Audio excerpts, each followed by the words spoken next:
The first thing that one has to do towards achieving good health is listen to your body. आपका शरीर हमेशा आपको बताता है कहाँ जाकर रुकना है. तो आयुर्वेद के हिसाब से body is a piece of engineering, जिसमें माइंड बॉडी वेलनेस के लिए आपके पास है दोष, धातु, मल. दोष यानी बायो एनर्जीज जो मेरे शरीर का फंक्शन करती हैं, वात, पित्त और कफ, ये तीन. धातु यानी tissues which I nourish through food and thoughts. And mal is something which I am throwing out of the body, anything which is an excretory waste. और उसके अलावा इनके जो माइंड पार्ट है that is आत्मा, इंद्रिय और मन, इन सब का मिलन is my body's functioning. ऐसा लग रहा है मैं प्रवचन सुनने बैठी हूँ actually, but it's so good. अब इसमें बॉडी, जब मैंने कहा कि इंजीनियरिंग मार्वल है, तो इसको पता है कि शरीर में अंदर कुछ गया तो there is a natural way of releasing it too. सो आयुर्वेद में कुछ वेगों का धारण नहीं करना चाहिए. अब वेग क्या है? वेग इज अर्ज और धारण यानी सप्रेशन. तो they are few urges which should not be suppressed because they are natural ways of body releasing elements which it does not want. A natural detox is your veg dharan, which are the urges you should not suppress or control. पहला है मल, मूत्र, शुक्र. मल is stool, मूत्र is urination, शुक्र is ejaculation, अपान वायु is flatus या your farting. Then comes your जृंभा. जृंभा is yawning. छींक, छींक को नहीं रोकना है. उल्टी आ रही है उसको नहीं सप्रेस करना है.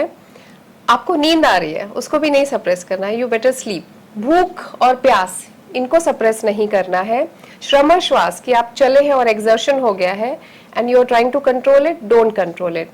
एंड सबसे बड़ी इंपॉर्टेंट बात कि आपको अगर आंसू गिर रहे हैं तो do not control your tears, let them flow. कहते हैं रोने वाले को रोने देना चाहिए थोड़ी. हाँ, अगर वो इमोशनल आंसू है तो. अच्छा. पर अगर आंख में तिनका गया और आपके आंसू निकल रहे हैं तो उसको भी कंट्रोल नहीं करना, just wash it of.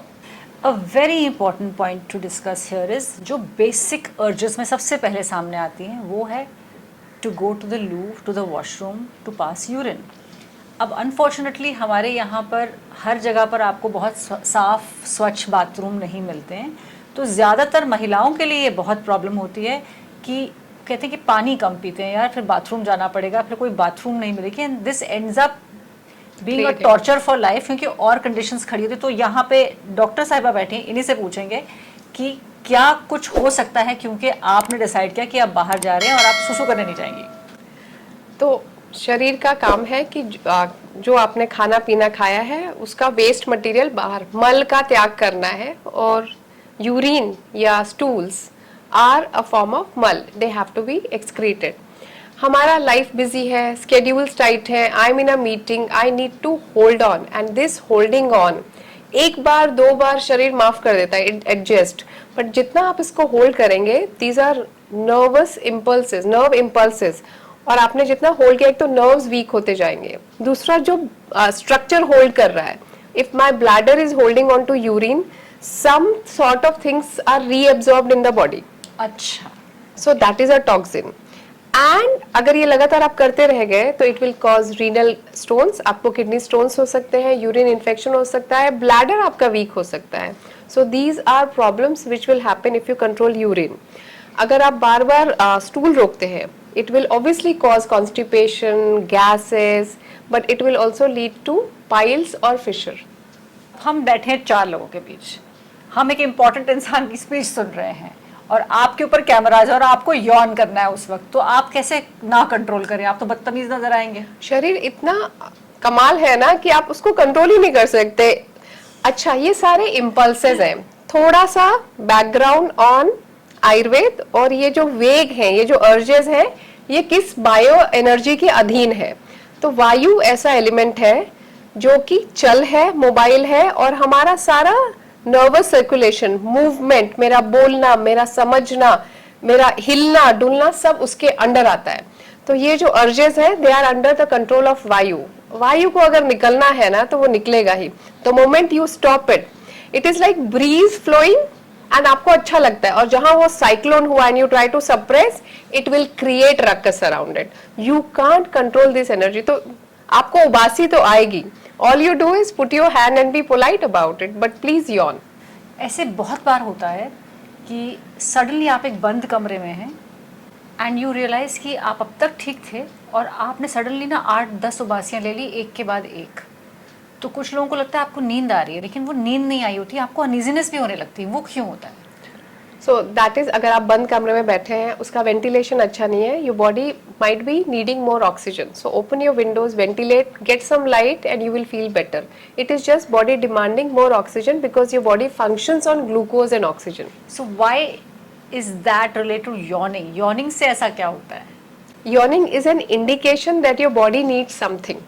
Okay. It is just that indication. It could need more energy. Yawning is also a sign of fatigue. Yawning is sign your cells are deprived of something.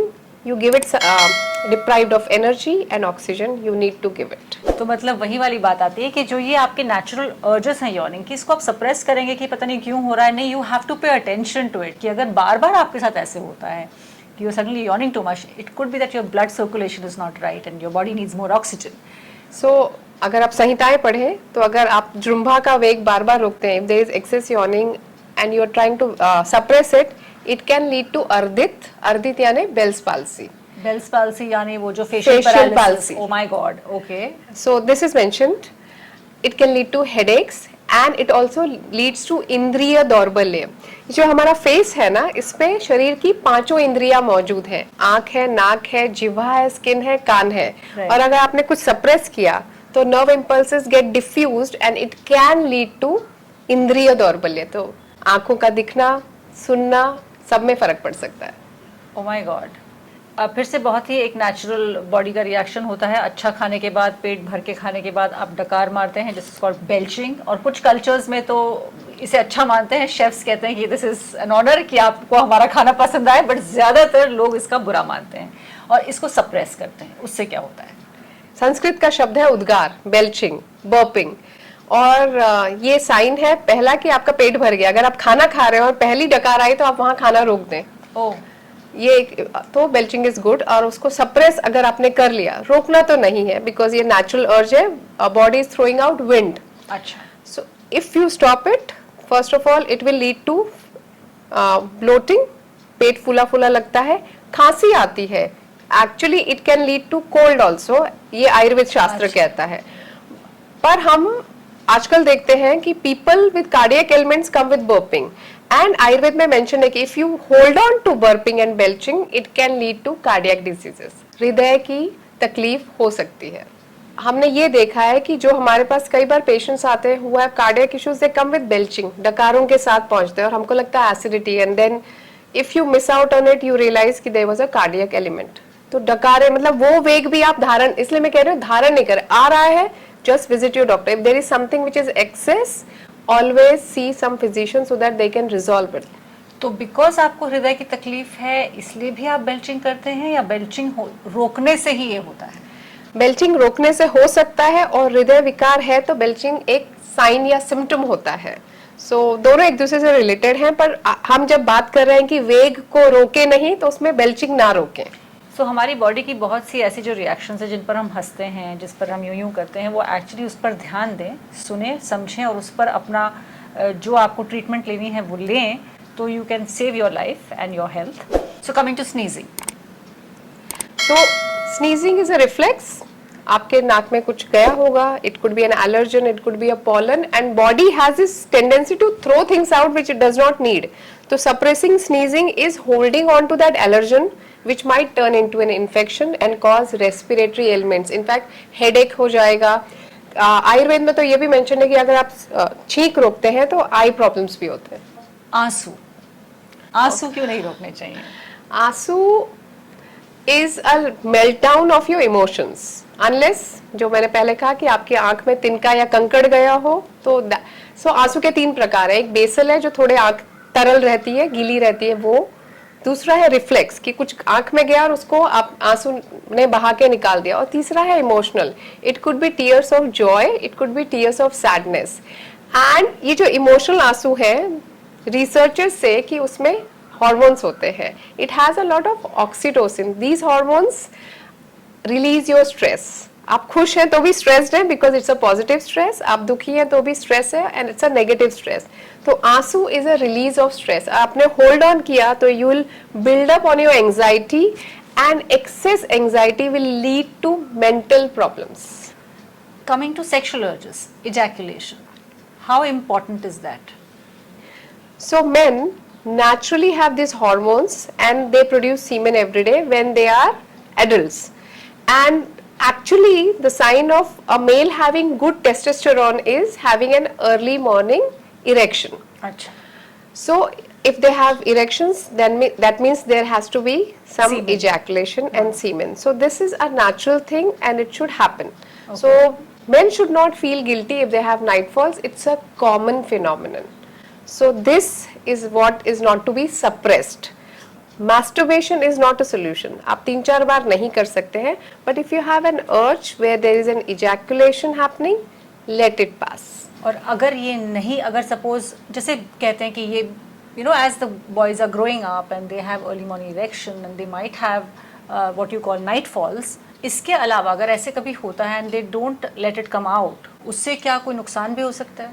हाँ, तो चरक संहिता में ये बताया गया है कि अगर आपने शुक्र का वेग धारण कर लिया तो आपको ज्वर हो सकता है, विच इज फीवर, इन्फ्लेमेशन हो सकती है, हृदय व्यथा, हार्ट एक, it can cause cardiac problems, it can also cause urinary problems. आपको यूरिनरी इश्यूज हो सकते हैं और कई बार ये सीमन का कैलकुले बन जाता है, स्टोन्स बन जाते हैं. It is known as seminal calculi and ये एक एक्चुअली डिजीज है. Oh, and is it common? It is not common, but it can happen. So semen comes out of men's bodies, but what about the women?